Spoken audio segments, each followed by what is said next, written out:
Itura-inĩ rĩrĩ rĩa Kĩamunyi gũkũ mũciĩ wa Naikuru nĩkuo njemanĩtie na bamĩrĩ ya Moses Nyamwona. Mũthuri ũyũ na mũtumia wake marĩa atukanĩre kũrũmĩrĩra kũra kwa mwarĩ wa irigithathi nĩwe Mercy Nyamboke, na ũrĩa ũrarutaga wĩra wa mwarimũ ĩndĩ ndaigana gũkinya thukuru-inĩ ũrĩa ararĩ ambĩrĩrie wĩra. Tarehe 4 mwezi wa 5 Monday ndiye alikuwa anaenda kuripoti kwa hiyo shule. Ikifika around saa 2:30 hiyo asubuhi, head teacher wa hiyo shule akapigia mama yake akiwa kazini, akamweleza kwamba Mercy mbona haja report na simu yake tunamtafuta tumpati.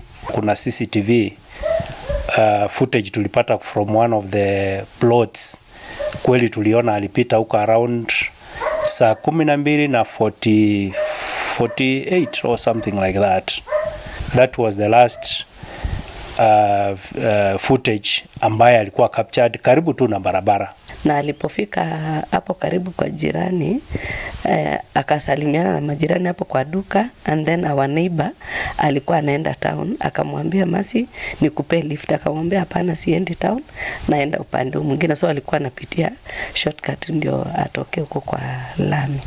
So hakupewa lift na huyo jirani, and that was the last moment we saw. Kũringana na aciari aya maugĩte mwana wao ndarĩ akorwo na thĩna o wothe ũngĩcũngĩrĩria gũtacũkia ikinya rĩa kwaga kũhũndũka mũciĩ. Kĩriga kĩrĩma ciathire kũ na hihi nũ ũcio ũngĩkorwo na riboti o yothe ĩmwĩgiĩ, nĩguo kwaũra aciari na andũ a bamĩrĩ yake kĩeha na maithori ma kwaga gwake. Tukaenda kwa DCI Central, Nakuru Central. Then they picked up the issue from there. Wakajaribu kutrack simu yake, wakaona ilizimiwa hapa Olivine, just around the road there mahali alikuwa ameonekana. Sikuona sababu yoyote yenye ingenifanya nishuku kwamba Mercy angeenda apotee hiyo siku.